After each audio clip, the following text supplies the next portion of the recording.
They pointed out your shoes. Yeah. Well, we're matching. This is like I knew. There we go. There we go. You can borrow smart. this. You can borrow this if you want. I this. would look rather nice in this.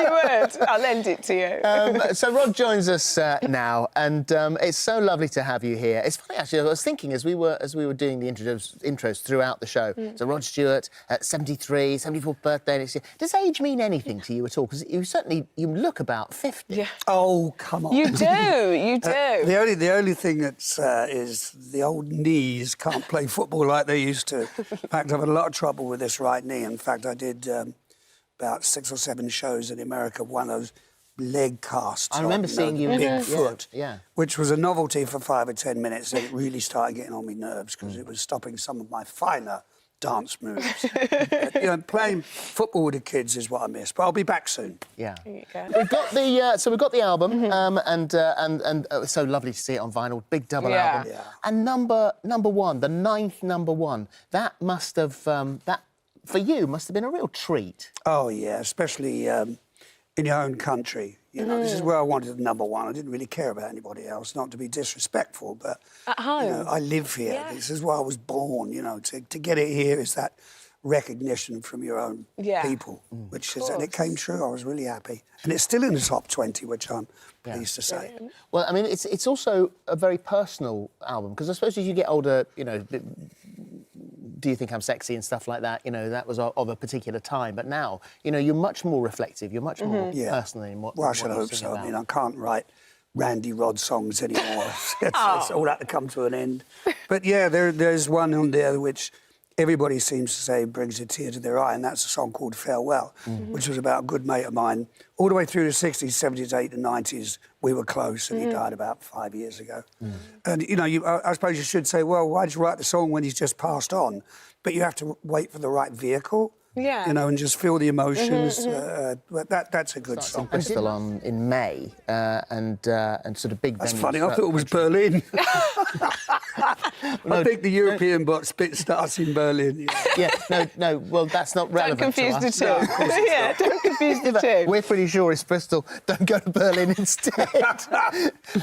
So you're out on the road. You've got the younger members of the family now. Do you think differently about going out on the road and leaving the kids at home? Because when Sean was younger, you had to go out on the road. Well, yeah, I was hugely in debt to the IRS as well, so I had to go out and work. So, the 2 oldest ones, Kimberly and Sean, did complain about it. Said, "Dad, we did this." I said, "Kids, I wasn't having a party. Yeah. I had to go out and work. Pay the IRS off." But now what I do is I see the kids' calendars and I work round it. That's nice. Because I can afford to do it. And it's nice to be in a position to be able to do that, isn't it? Exactly. Where's your favourite place to tour? Where is the dream location for you, the dream venue? They're all great. I think probably all the British gigs, especially Glasgow, is always close to me because I think they think I should walk on water up there. And London is always great too.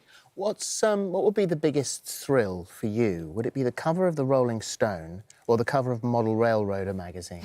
Well, I've got the Railroader magazine 4 times. I've been on the cover there. I think that was a bit of a slip of the tongue there because they haven't put anything about me in Rolling Stone since. So they go, well, Kim. But this is serious. This is a serious hobby. You take this very seriously. Man, yeah. It's the layout. I've just finished a documentary about it, which features all my kids and my wife, and it is truly amazing when you see it. I'm sure you'll see it one of these days. Yeah. But, it's a wonderful hobby. 23 years I was building the layout. It's big. Goodness me. Really? It's massive, yeah. And every detail, some of the skyscrapers are 6 foot high and... So this is, part of it is Grand Central Station in the 1940s? Yeah, 1945, after the war. And do you take... Is it true that you take bits of it on the road with you? Not that one, obviously. A lot of it was made on the road. Right, and then so you add to it, you build it when you're away? Yeah, I'd build, I would take big flight cases, suitcases, and the hotels would give me a special room with special fans to get rid of the paint smell and the glues. And this was the big hotels all over America. And I would be in there working until they say, showtime, 2 hours, and it'll be our stop. So it's like you've got 2 jobs when you're on tour. Yeah, but it's wonderful. It's finished now, but And just finally, we know that I think there's a movie coming out. We've had Bohemian Rhapsody, Freddie Mercury. I think Elton's got his movie coming out next year, Life Story. Yeah. Thinking about one for you? I'd love it, but it's funny. My Alistair, he's 13 now. I said, Dad, got to make a thing about you, mate. Got to make one about you. He said, because I can play a younger you, which he Well, there could, you go. Yeah. So I'd love it. You know, if I was asked, I would cooperate. I don't see why not. It's always a pleasure. We love having you here. Sadly, I could talk all day. But Rod Stewart, Blood Red Roses, the CD, or look at that. There's the vinyl. That's the way to do it. Yeah, isn't that's it? the way That's to the do way it. I'm to so do it. glad that's coming back. Thank you, man. Thank you. That's my pleasure. Thank you Merry very Christmas. much.